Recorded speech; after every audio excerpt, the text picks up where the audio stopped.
सोचिए कि आपको संस्कृत भाषा का व्याकरण बनाना है, तो आप क्या करेंगे?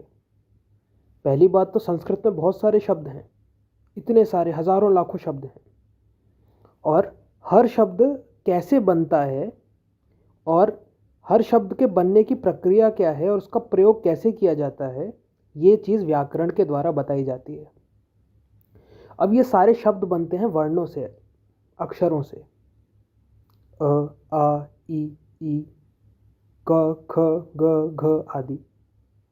ये जो अलग अलग ध्वनियाँ हम निकालते हैं, इन ध्वनियों से ही ये शब्द बनते हैं।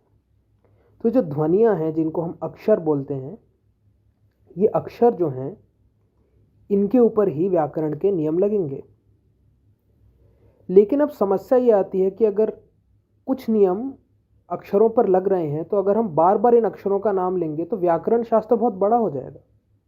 जैसे कोई अगर नियम है वो अ से लेके औ तक जितने अक्षर हैं उन पे लग रहा है, तो ऐसी स्थिति में बार बार अ, आ, ई आदि बोलने से ग्रंथ बहुत बड़ा हो जाएगा।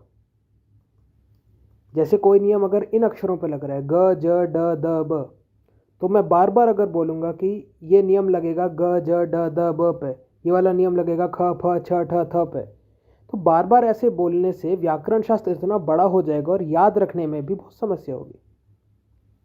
इसको याद रखना बहुत मुश्किल हो जाएगा, पढ़ने वाले के लिए भी कठिन हो जाएगा और पढ़ाने वाले के लिए भी कठिन हो जाएगा। तो इस समस्या से निपटने के लिए महर्षि पाणिनि ने बहुत सुंदर तरीका निकाला।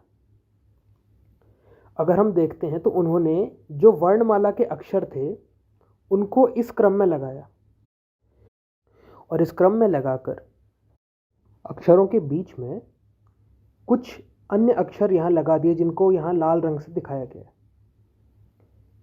इनके द्वारा व्याकरण शास्त्र को बहुत ही छोटा करने का काम पाणिनि जी ने किया है। कैसे किया है वो अभी मैं बता रहा हूँ। तो ये जो लाल रंग से अक्षर दिख रहे हैं इनको गिना नहीं जाता, इनका प्रयोग कैसे किया जाता है उसका एक उदाहरण देते हैं। उदाहरण के लिए कोई नियम जो है वो लग रहा है य से लेके भ तक जो वर्ण हैं उन पर यह नियम लग रहा है, तो बार बार नियम बताने के लिए इन अक्षरों को न बोलना पड़े, इसलिए पाणिनि जी ने एक बहुत अच्छा तरीका निकाला। अब य से लेके भ तक के अक्षरों को अगर हमें बताना है तो हम केवल पहला य को उठाएंगे और अंत में जो हमने बीच में वर्ण को जोड़ा था जिसको लाल रंग से दिखाया गया है उस वर्ण को हम वहाँ पे उठाएंगे। तो य से लेके उस लाल रंग के वर्ण तक उसके बीच में जितने भी नीले रंग से वर्ण हैं उन सब पे ये नियम लगेगा।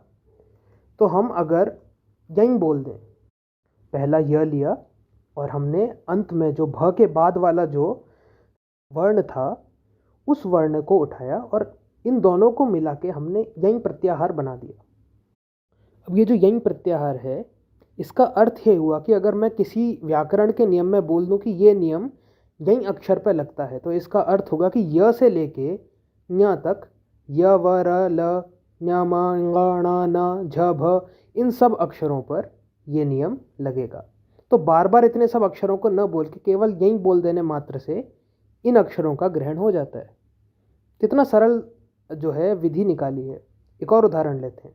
अगर कोई नियम ज, ब, ग, ड, द इन अक्षरों पर लग रहा है तो यहाँ पर भी हम वही करेंगे, पहला ज उठाएंगे और अंत में द के बाद वाला जो हमने अक्षर बीच में लगाया था शकार जो यहाँ पर है इस तक हम लेंगे और यहाँ से हम जश बोल देने मात्र से, केवल जश बोल देने से ज से लेके श तक जितने भी नीले रंग में वर्ण थे वो सारे के सारे हम ले लेंगे। अगर कोई नियम जश पे लगता है जैसे झलाम जशवंते अष्टाध्यायी में सूत्र है, तो इस प्रकार के नियम जो हैं वो केवल जश पे लगेंगे, अर्थात ज से लेके द तक जितने वर्ण हैं इन सब वर्णों पे वो नियम लग रहे हैं।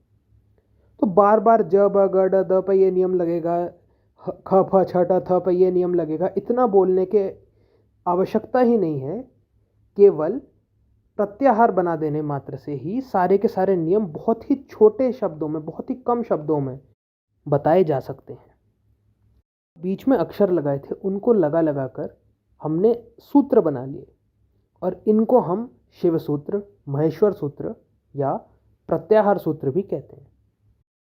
ऐसा प्रचलित मत है कि ये जो सूत्र हैं वो शिव द्वारा दिए गए थे। ये जो अभी मैंने दिखाया ये एक छोटा सा उदाहरण मात्र था। महर्षि पाणिनि ने अपनी अष्टाध्यायी में ऐसे अनेक अनेक प्रयोग किए हैं जिनको मैं आप सबके समक्ष रखता रहूँगा। देखने के लिए धन्यवाद।